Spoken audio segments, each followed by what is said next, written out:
చంద్రబాబు నాయుడు గారు ముఖ్యమంత్రి పీఠం మీద ఎప్పుడు కూర్చున్నా కూడా తన పరిపాలనా కాలంలో కనిపించే కొన్ని మ్యాజిక్కుల్లో ప్రధానమైనవి కాదు, మెజారిటీగా ఆయన పరిపాలన అంతా భూముల కావలసిన వాళ్ళకు భూములు ఇవ్వడం, భూముల చుట్టూ వ్యాపారం, భూముల రేట్లు పెంచడం, ఈ భూములు అసలు ప్రభుత్వాలు ఈ భూముల మీద ఆధారపడి పాలన సాగించడం ఏందో నెత్తి కొట్టుకుని అర్థం కాదు. చాలాసార్లు నువ్వు ఏడన్నా చూడు, ఒక క్యాబినెట్ సమావేశం జరిగినా, ఇంకో రివ్యూ జరిగినా, ఈ భూములు అనే టాపిక్ లేకుండా రాష్ట్రానికి ఇది మంచి చేద్దాం, అది మంచి చేద్దాం, ఏ నిర్ణయం, ఆ సంస్కరణ ఇవేముండవు. అవి ఉంటాయో ఉండవో తర్వాత అయితే భూములు అయితే ఖచ్చితంగా ఉంటాయి.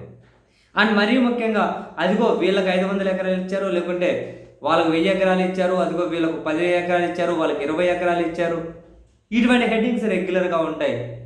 అండ్ ఇందులో మరీ బాధాకరం ఏంటి అంటే పెద్ద పెద్ద కార్పొరేట్ సూపర్ మార్కెట్లకు భూములు ఎందుకు ఇస్తారో అర్థం కాదు. ఇప్పుడు ఫర్ ఎగ్జాంపుల్ ఇక్కడ దేశంలో ఇప్పుడు వాల్మార్ట్ ఉంది, తోపు సూపర్ మార్కెట్ కదా, వాళ్ళ స్థలాలు వాళ్ళే కొనుక్కుంటారు, వాళ్ళు సూపర్ మార్కెట్ పెట్టుకుంటారు. అలాగే ప్రభుత్వాలు ఇవ్వలేదు కదా దేశంలో.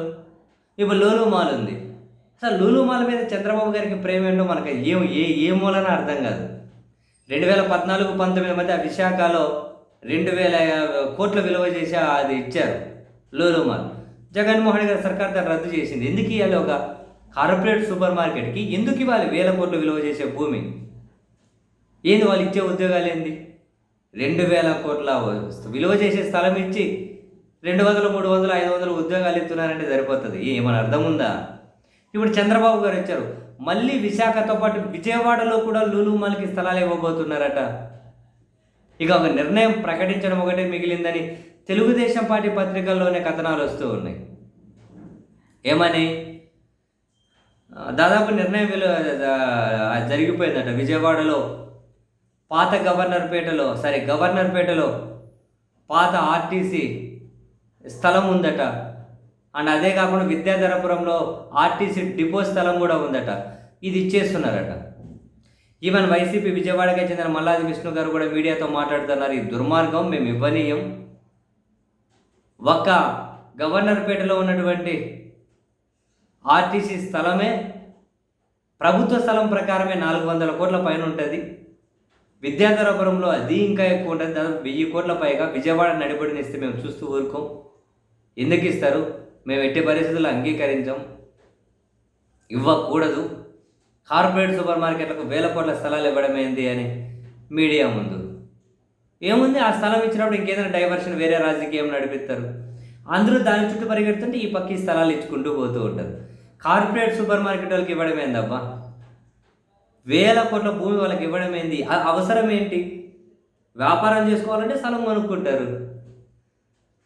వ్యాపారం వాళ్ళు ఏమన్నా కనుక సమాజ సేవ చేస్తారా? ఏందో మరి కాన్సెప్ట్ ఏందో మనకు అర్థం కాదు. చంద్రబాబు సార్ యాడున్నా ఇట్లాంటివే ఉంటాయి. మన వాళ్ళకి అకాడమీల పేరిట ఎకరాలు ఇస్తుంటారు, మన వాళ్ళకు వ్యాపారాల పేరిట ఎకరాలు ఇస్తుంటారు. ప్రభుత్వ సొమ్మే కదా, ఏం పోయింది? ప్రభుత్వ భూమే కదా. కావాల్సిన వాళ్ళకి ఇచ్చుకుంటూ పోతారు, వాళ్ళాడ మొత్తం వేలు ఉనకపోతారు. అవసరమైనప్పుడు వాళ్ళు పనిచేయడం కోసం ఉపయోగపడతారేమో, మనకైతే తెలియదు. కానీ లేకపోతే ఏంటండి ఇదంతా? కార్పొరేట్ సూపర్ మార్కెట్కి ఇవ్వాల్సిన అవసరం ఏముంది? కానీ ఇచ్చేస్తారు.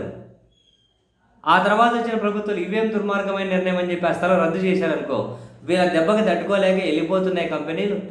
వాళ్ళు శాడిస్టులు, వాళ్ళు సైకోలు, వాళ్ళు ఫ్యాక్షనిస్టులు, వాళ్ళు రాక్షసులు అని చెప్పి ప్రచారం చేయాలి.